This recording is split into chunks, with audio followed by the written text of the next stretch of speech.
नीतीश कुमार का एक डायलॉग है आपके बारे में, गंगा की गहराई से नेपाल की तराई तक वाले नेता। ये क्या है? किसी के ऊपर क्रिमिनल केस होना और क्रिमिनल होना, इसमें जमीन और आसमान का फर्क है। लोग जानते कम है, समझते ज्यादा है। लोकतंत्र का तकाजा है कि जो भी पार्टियां रहे, 2 पार्टी रहे, 3 रहे, 4 रहे, मजबूती से रहे।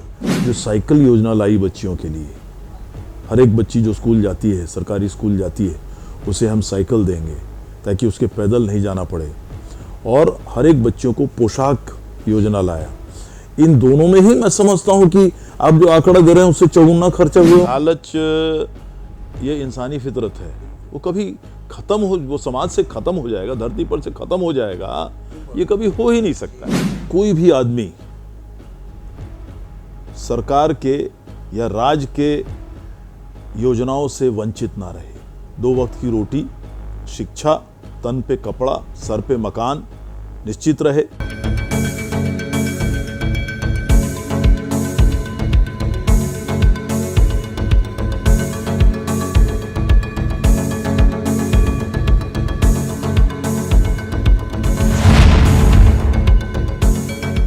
तो दोस्तों, हमेशा की तरह आज फिर एक नए मेहमान जिनसे मुलाकात और बात का सिलसिला जारी रहेगा। और वो तारुफ के मोहताज नहीं हैं हिंदुस्तान में, बिहार तो छोड़ दीजिए, अभी नए नए ये सभापति भी हुए हैं बिहार में। और अपने बल पर 4 बार ये विधान परिषद के मेंबर चुने गए हैं, 2 बार independent, 2 bar Janata Dal you के टिकट पर। कुछ सवाल हैं जो सर से पूछते हैं। सर, आपका बहुत बहुत धन्यवाद, आपने टाइम दिया हमको। धन्यवाद, शुक्रिया। सबसे पहला सवाल साहब, you are consider as a अजात शत्रु ऑफ तिरहुत पॉलिटिक्स। ये क्यों कहते हैं लोग सर आपको? नहीं, वो इसलिए कहते हैं कि 4 बार चुनाव लड़ा हूँ, 2 बार निर्दलीय लड़ा हूँ, 2 बार आदरणीय नीतीश जी की कृपा से जनता दल यू से लड़ा हूँ। और मतदाताओं की मेहरबानी है, आज तक मतदाताओं ने हमेशा जिताया है। शायद इसीलिए कहते हैं कि अब कोई जनता तो अपने अपना टाइटल कुछ दे देती है, तो उसी में कोई अजात शत्रु कह देता है, कोई कुछ कहता है, इसमें तो कोई बड़ी बात नहीं। सर, आपका कंस्टिट्यूंसी इतना बड़ा है, मेरे ख्याल से 15-20 असेंबली कंस्टिट्यूंसी हो। नहीं, 28 असेंबली कॉन्स्टिट्यूंसी, 28 कंस्टिट्यूंसी है, 5 लोकसभा हैं। तो ये कैसे मैनेज करते हैं सर? कर लेते हैं। अब पटना है और पटना से घर जो है हमारा 150 किलोमीटर दूर है, तो पूरी कॉन्स्टिट्यूंसी होते हुए ही मेरी जो रोड जाती है हमारे घर तक जाती है। तो जाते जाते सबसे जनता से, हमारे मतदाताओं से, सभी लोगों से पूछ लेते हैं, खैर मकदम पूछ लेते हैं, जानकारी ले लेते हैं, समस्याओं का विजिट कर लेते हैं। कई बार कहीं पर कहीं कोई प्रॉब्लम्स हो, पदाधिकारियों से मिल लेते हैं, बताते हैं उनको। आपका सफ़र कांग्रेस से शुरू हुआ था, फिर आप बीच में इंडिपेंडेंट आ गए, फिर आप जनता दल यू में आ गए, अभी फिर आरजेडी के साथ है, जिसको लोग कहते हैं जंगल राज। इस पे आप क्या कहेंगे? वाकई जंगल राज था? ऐसा है कि आज की परिस्थिति बिल्कुल अलग है। कांग्रेस के ज़माने में हम लोग बहुत पहले, मैं कांग्रेस से भी इलेक्शन लड़ा था विधानसभा, और उसके बाद काफ़ी गैप के बाद 2002 में मैं निर्दलीय लड़ा विधान परिषद में, स्नातक निर्वाचन क्षेत्र से, तिरहुत स्नातक निर्वाचन क्षेत्र से। उस समय तक 2004-2005 तक, 2090 से 2005 तक आरजेडी का राज था यहाँ पर, और वो सामाजिक उत्थान का दौर था। सामाजिक न्याय एक तरह से पूरे बिहार में करवट ले रही थी, ये कहा जा सकता है। हो सकता है उन दिनों उस दरमियान कुछ घटनाएं घटी होंगी, कुछ वाक़या हुए होंगे, लेकिन आज के दिन में जब आदरणीय नीतीश कुमार ने बागडोर संभाला बिहार के शासन का, उस समय से लेके आज तक आप देख लें, इस पूरे 18 साल के कार्यकाल में आदरणीय नीतीश कुमार के मुख्यमंत्री रहते हुए ना ही कोई बड़ा दंगा हुआ है पूरे बिहार में, ना ही कोई नरसंहार हुआ है, ना ही कोई आपको किडनैपिंग का एक वाक़या बता सकता है। एक सरकार चल रही है सारी समस्याएं दूर नहीं हो गई है, लेकिन नीतीश कुमार ने बखूबी एक शासन का रूप दिया है बिहार में, और ये उम्मीद दी है बिहार के लोगों को कि नहीं, हमारा राज्य भी विकास कर सकता है, हमारा राज्य भी सही तरीके से डेवलप कर सकता है। ये उम्मीद निश्चित रूप से आदरणीय नीतीश कुमार ने दिया है, और पूरे हिंदुस्तान में अब ये विश्वास करते हैं लोग कि हाँ, बिहार में सही तरीके से गवर्नमेंट चल रही है। सारे प्रॉब्लम्स ख़त्म नहीं हुए, बैकलॉग बहुत ज़्यादा थे, लेकिन एक गवर्नमेंट चल रही है। निश्चित रूप से ऐसा तो कोई स्टेट पूरे हिंदुस्तान में नहीं होगा जहाँ 100% सारे प्रॉब्लम सॉल्व हो गए, ऐसा तो कहीं नहीं होगा। तो उस बैकलॉग के चलते हम लोग ज़रूर पूरे बिहार में पीछे रहे, लेकिन मैं समझता हूँ विगत कई सालों से जो बिहार सरकार में काम चल रही है, उससे एक उम्मीद बिहार के लोगों को और पूरे देश के लोगों को भी बिहार के प्रति एक सम्मान की भावना जगी है। ये एक अच्छी निशानी है। सर, इसीलिए नीतीश कुमार का एक डायलॉग है आपके बारे में, गंगा की गहराई से नेपाल की तराई तक वाले नेता। ये क्या है सर? गंगा हमेशा नीतीश कुमार ने पटना 3-4 बार के कहा है। किनारे, पटना शहर के तट पर गंगा अवस्थित है, गंगा बहती है, और पटना से निकलते ही मेरा निर्वाचन क्षेत्र शुरू हो जाता है। तो गंगा के किनारे से तो जियोग्राफिकली वो सही है, गंगा के किनारे से ही मेरी कॉन्स्टिट्यूंसी शुरू हो जाती है। और मैंने आपको बताया यहाँ से 150 किलोमीटर लगभग जाते जाते नेपाल तक, वैशाली ज़िला, मुजफ्फरपुर ज़िला, शिवहर ज़िला और सीतामढ़ी ज़िला, नेपाल के बॉर्डर भिट्ठा मोड़ तक, ये 150 किलोमीटर तक की मेरी क्षेत्र है। इसलिए अगर कोई कहता है कि गंगा के गहराई से नेपाल के तराई तक का क्षेत्र है, तो वो फिजिकली ज्योग्राफिकली सही ही है। सुनने में बड़ा अच्छा लगता है, एक डायलॉग लगता है, लेकिन वो हकीकत है, उसमें कोई अतिशयोक्ति नहीं। अच्छा, एक हमने आपका मिलने से पहले विकिपीडिया, गूगल पे पूरा खंगाल मारा कि आप पे कोई क्रिमिनल केस नहीं है, शायद आप हिंदुस्तान के पहले नेता हैं। नहीं, ये बात नहीं, ऐसी बात सर हमको नहीं मिल रहा है। क्रिमिनल केस तो नहीं ही है, लेकिन मैं अकेले नेता हूँ हिंदुस्तान में, ऐसा मैं समझता हूँ। एक दो और होंगे सर। नहीं, दूसरी बात एक और बताऊँ आपको, अगर किसी लोगों पर क्रिमिनल केस होना और क्रिमिनल होना, इसमें ज़मीन और आसमान का फ़र्क है। क्रिमिनल केस कर देना, खासकर सफ़ेद पोशों पर, हम जो पब्लिक लाइफ में लोग हैं उन पर कोई केस कर देना कोई डिफ़िकल्ट तो है नहीं। आप चाहें तो आप घर यहाँ से निकल के जाके आप मुझ पर एक केस कर दे सकते हैं। आपके यहाँ जाने के बाद, बाहर जाने के बाद मैं आप पर केस कर दे सकता हूँ। That does not make you a criminal.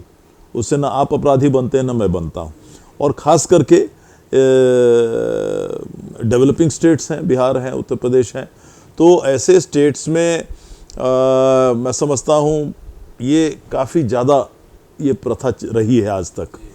लेकिन उसके चलते कोई क्रिमिनल ही बन गया, क्योंकि क्रिमिनल क्रिमिनल होता है, लेकिन मुझ पर कोई केस हो गया, मुझ पर नहीं है वो बात अलग है, लेकिन मुझ पर कोई केस हो गया तो मैं क्रिमिनल हो गया, ये तो दैट इज़ एब्सोल्युटली बिल्कुल सही बात नहीं है। अब सर, आज के राजनीति के हिसाब से एक डायलॉग बड़ा फेमस हुआ तेजस्वी जी का कि ठंडा देंगे, उसके आगे एक दूसरे मंत्री का बोलते हैं ठंडा दो भाई। ऐसा मंत्री अगर बोले तो ये राजनीति में कहाँ जा रहा है? आप इसको क्या कहेंगे? नहीं, मैं तो इसे गलत मानता हूँ, ये तो गलत मानता हूँ। ये बोलनी नहीं चाहिए, भाषा को नियंत्रित रखना चाहिए। जब जनप्रतिनिधि हैं और जनता के प्रतिनिधि बन के शासन का बागडोर आप एक कानून बनाने वाले बनकर इस सदन में, विधानसभा और विधान परिषद में आते हैं, तो स्वाभाविक रूप से आपका आचरण भी उसी रूप से होना चाहिए। लेकिन अब ये सब अभी इसको वक्त लगेगा, पूरी तरह से ज़ुबान नियंत्रित हो इस देश के जनप्रतिनिधियों का, ये हम भी चाहेंगे, आप भी चाहेंगे। लेकिन कभी कभी कुछ लोग खो जाते हैं, आपे में नहीं रहते हैं, बोल देते हैं। उनकी मनसा कोई नहीं रहती है किसी तरह की बुरी, अच्छा, लेकिन थोड़ा अपना जोश दिखाने के लिए, अपना दिखाने के लिए बोल देते हैं। आपका इतना बड़ा राजनीतिक कैरियर क्या बिहार तक ही सीमित रहेगा या आगे दिल्ली तक भी जाएगा? बिहार की जनता जानना चाहती है। बिहार की जनता जानती ही है। मैं तो पिछले कई सालों से मेरी इच्छा रही है कि मैं भी देश के लोकतंत्र के सर्वोच्च मंदिर में, लोकसभा में जाऊं, ये तो मेरी इच्छा रही ही है।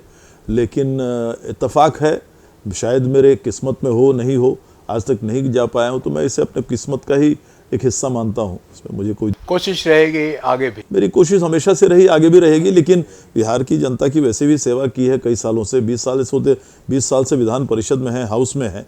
उससे पहले भी हम लोगों ने बहुत दिन तक काम किया है। ऐसा जरूरी नहीं है कि आप हाउस में रह के ही जनता की सेवा कर सकते हैं। ऐसे लाखों लोग हैं इस देश में जो हाउस में नहीं हैं, जिनकी राजनीति में कोई दिलचस्पी नहीं है, लेकिन हम लोगों से बहुत ज़्यादा काम उन्होंने देश में किया है। बहुत लोग हैं ऐसे। इसलिए विधानसभा और विधान परिषद और लोकसभा राज्यसभा में जाने पर ही आप काम कर सकते हैं, सेवा कर सकते हैं देश का, ये मैं समझता हूँ ये गलत बात है। अच्छा साहब, प्रदूषण के लिए कुछ दिन पहले, मेरे ख्याल से 2015-16 में आपने विंटेज कार का इस्तेमाल किया था, आए थे शायद विधान परिषद।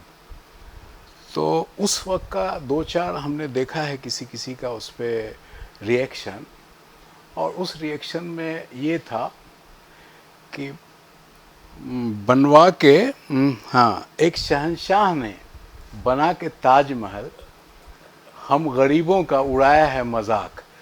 तो उस वक्त था कि देवेश चंद्र ठाकुर जी बड़े आदमी हैं, उनके पास है, इससे प्रदूषण क्या होगा, तो ये तो मजाक उड़ाया है उन्होंने। ये उस पर कमेंट था, 8-10 कमेंट हैं ऐसे।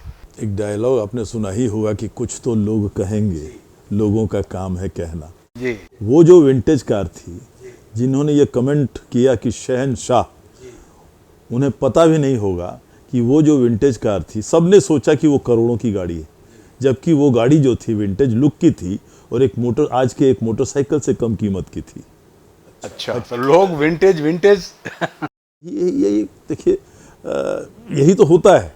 लोग जानते कम है, समझते ज़्यादा है, यही तो होता है। तो वो एक मैसेज देने के लिए कि साहब हम लोग पेट्रोल और डीजल को अब उसको तिलांजलि दें, त्याग करें, इलेक्ट्रिक की गाड़ी इस्तेमाल करें जिससे प्रदूषण कम हो, एक मैसेज हमने दिया है वो करके। इसमें शहंशाह ने गरीबों का मजाक उड़ाया है। कोई बेचारा होगा दर्दी आदमी, हो सकता है शाम में कहीं बैठ गया होगा किसी के पास। ये उस जमाने के एमएलए का ये मेरी शुभकामना है उनको भी। उनको लगता है अगर कि वो करोड़ों की गाड़ी है तो आके मुझे 50 लाख ही दे दे और गाड़ी ले जाए, कोई दिक्कत मुझे नहीं है उससे। आप मेहमान नवाजी के लिए भी बहुत जाने जाते हैं सर, और केकड़ा भोज आप बॉम्बे में करते हैं, बिहार में कभी किया है या करने का? बिहार में किया है। अच्छा, तो एक आध बार हम लोगों को भी दावत दे दीजिएगा साहब। एकदम बिल्कुल, इंशाल्लाह ज़रूर करेंगे, ज़रूर करेंगे। अब आपके पॉलिटिकल कैरियर जहाँ से शुरू हुआ कांग्रेस से, उसकी जो दुर्दशा है अभी, उस पर देख के आपको क्या लगता है, आपका दिल क्या कहता है? देखिए, कांग्रेस, मुझे बुरा तो ज़रूर लगता है। मेरी एक लंबी एसोसिएशन रही है कांग्रेस के साथ, और इस बात का अफसोस है कि कांग्रेस आज उस परिस्थिति में नहीं रही जिस परिस्थिति में थी या जिसमें रहनी भी चाहिए। लोकतंत्र का तकाजा है कि जो भी पार्टियां रहे, 2 पार्टी रहे, 3 रहे, 4 रहे, मजबूती से रहे, ताकि किसी एक पार्टी को अपनी सीमा को लांघने की ज़रूरत ना पड़े, हिम्मत ना करना पड़े। वैसा नहीं दिख रहा है इस देश में, और मुझे अफसोस है क्योंकि अभी भी राष्ट्रीय पार्टी में भारतीय जनता पार्टी है और इंडियन नेशनल कांग्रेस है। राष्ट्रीय 2 पार्टी तो यही 2 हैं, लेकिन निश्चित रूप से ऐसा लग रहा है कि कांग्रेस को और एक रिवाइव करने की ज़रूरत है, बहुत ज़रूरत है। ये लोकतंत्र का तकाजा है, that is the essence of democracy, ये होना चाहिए। लेकिन मैं समझता हूँ वक्त और सर्कमस्टांसेस, हालात और वक्त के साथ इन बातों में परिवर्तन आएगी ज़रूर। अच्छा साहब, अब एक बीजेपी से सवाल लेते हैं। आपने सुना होगा बेटी बचाओ बेटी पढ़ाओ, पता नहीं डिटेल आप तक पहुंची है कि नहीं। सरकार का बजट 884 करोड़ का है 5 साल का। मैं ये पूरा फिगर लाया हूँ, बिहार सरकार नहीं, भारत सरकार का। 848 divided by 5 is 170 crore per year for India, all over India. 170 crore में 130 crore spent in advertisement, now coming 36 crore. और ज़ीरो से अगर बच्चा कोई पैदा हुआ कल परसों और 14 साल का, अगर गूगल करेंगे सर तो 17.28 करोड़ हैं। मान लिया जाए उसमें से 10 करोड़ अच्छे परिवार के होंगे, ज़रूरत नहीं है इनकी। 10 करोड़ का मतलब है 3 रुपया में एक साल में एक बच्ची को पढ़ाना है और उसको बचाना है। ये क्या मजाक है सर। और ये फिगर जो दिया गया है ये लोकसभा का फिगर है कि हाँ इतना यहाँ खर्च किया गया 10 दिसंबर 2021 को। हमने 3-4 एमपी से सवाल किया। एक बेचारे ने कोशिश किया है कि 0 आवर कोई होता है लोकसभा में, उसमें उठाया भी उन्होंने। लेकिन ये मजाक कैसा है, आप इस पे क्या कहेंगे?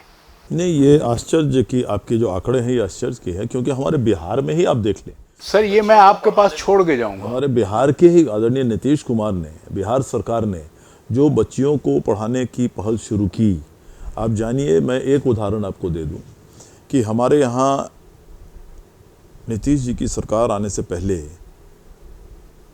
5 लाख बच्चियां स्कूल जाया करती थी पूरे बिहार में। और नीतीश जी ने, आदरणीय नीतीश जी ने जो साइकिल योजना लाई बच्चियों के लिए, हर एक बच्ची जो स्कूल जाती है, सरकारी स्कूल जाती है, उसे हम साइकिल देंगे ताकि उसके पैदल नहीं जाना पड़े। और हर एक बच्चों को पोशाक योजना लाया। इन दोनों में ही मैं समझता हूं कि आप जो आंकड़ा दे रहे हैं उससे चौगुना खर्चे हुए होंगे। नहीं तो वो तो बिहार में, ये तो देश का है। बेटी बचाओ के तहत तो नीतीश जी कर नहीं रहे। नहीं, वो नहीं, मैं बिहार का है जी। ये भी तो आखिर बेटियों की पढ़ाई की बात हो रही है, तो ये भी उसके अंतर्गत आया हो गया। उसका बजट अपना वो अलग होगा, अब इसका कोई अलग बजट वो अलग बात है। लेकिन जब इतना हम लोगों ने यहाँ पर किया है बिहार में, और 5 के बदला 2 साल के अंदर, 3 साल के अंदर 75 लाख बच्चियां आने लगी स्कूलों में, इतना ज़्यादा रेवोल्यूशनरी, क्रांतिकारी परिवर्तन आया उसमें। तो जब यहाँ पर ये है तो वो राष्ट्रीय फिगर वो कैसे होगा, हमको थोड़ा, या तो मैं समझ नहीं रहा हूँ। आपके पास ये छोड़ देता हूँ सर, आप इसको चेक करवाएंगे कि इस सच्चाई क्या है। फिर कभी मुलाकात होगी तो आपसे फिर ये सवाल पे पूछेंगे। पक्का, इंशाल्लाह, जरूर। एक चलते चलते लास्ट साहब, रामराज की परिभाषा क्या है? रामराज की परिभाषा तो यही है कि कोई भी आदमी सरकार के या राज के योजनाओं से वंचित ना रहे। हर आदमी को 2 वक्त की रोटी, शिक्षा, तन पे कपड़ा, सर पे मकान निश्चित रहे। ठीक है, आज़ादी रहे आदमी को काम करने की, कोई ज़्यादा किसी के किस्मत पे ज़्यादा हो कम हो, लेकिन कोई भी आदमी भूखा नहीं सोए, बिना तन पे कपड़ा नहीं रहे, ऐसा नहीं हो, बिना शिक्षा के नहीं रहे और बिना सर पे मकान नहीं रहे। मैं तो समझता हूँ रामचरितमानस का एक 4 लाइन का कोट है। ये संस्कृत में है, मैं उसका हिंदी अनुवाद बताता हूँ। पहला कि छोटी अवस्था में मृत्यु नहीं होती, न किसी को कोई पीड़ा होती है, सभी के शरीर सुंदर और निरोग हैं। न कोई दरिद्र है, न दुखी है और न दीन ही है, न कोई मूर्ख है और न शुभ लक्षणों के हीन ही है। सभी नर नारी उदार हैं, सभी परोपकारी हैं और ब्राह्मणों के चरणों के सेवक हैं। लास्ट है, इसी प्रकार स्त्रियां भी मन, वचन और कर्म से पति का हित करने वाली हैं। सभी पुरुष मात्र एक पत्नी वर्ती हैं। तो सर ये कहाँ फिट हो रहा है? जिस वक्त का ये कहावत है, जिस वक्त की ये, जिन दिनों की, जिस युग की, जिस काल की ये परिकल्पना है रामराज की, आप आज उसके बारे में प्रश्न कर रहे हैं। ये कब की बात है? हजारों साल पहले की बात है। उसको आज आप, हम लोग बात करें उसके बारे में, ये जो उसके नीचे आपने बात किया है, स्वाभाविक रूप से थोड़ा परिवर्तन आएगा। आज में जो होना चाहिए वो मैंने आपको कहा कि साहब, अगर राज है, सरकार है, राज तो रामराज की बात है, लेकिन राज का मतलब कि सरकार जिसकी चल रही है, तो उन्हें उन पर यह दायित्व है कि उनके राज्य में, उनके राज्य के बाउंड्रीज में कोई भूखा नहीं सोए, बिना कपड़े का न रहे, बिना मकान का न रहे, बिना शिक्षा के न रहे और सबको सुरक्षा मिले। एक कॉमन सेंस की अगर बात करें तो उसका मतलब तो यही निकलता है। तो सर ये तो इम्पॉसिबल है कि सबको सबको सबको एज ए पॉलिटिशियन मत लीजिए, एज ए जनरल मैं बात कर रहा हूँ बड़े भाई से। There are many countries.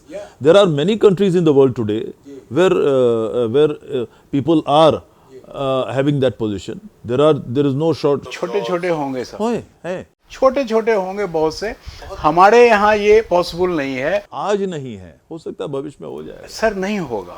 मैं आपको बताता हूँ एक इंसिडेंट। एक मैं किसी किताब के विमोचन में गया था, सरदार जोगिंदर सिंह की थी, 2G स्पेक्ट्रम एंड CBI। तो उन्होंने बहुत बड़े बड़े IAS IPS रिटायर्ड ज़्यादा थे, गवर्नर थे। तो उन्होंने बोला कोई क्वेश्चन किसी का, तो हम बोला हाँ सर एक क्वेश्चन है। आपने बोला जो आपने बोला सर वही उन्होंने भी बोला। हमने बोला सर आप ये बताइए कि डिक्शनरी कब आई। चलिए मैं बताता हूँ, 1000 साल पहले। उसमें वर्ड है करप्शन, इसका मतलब करप्शन था।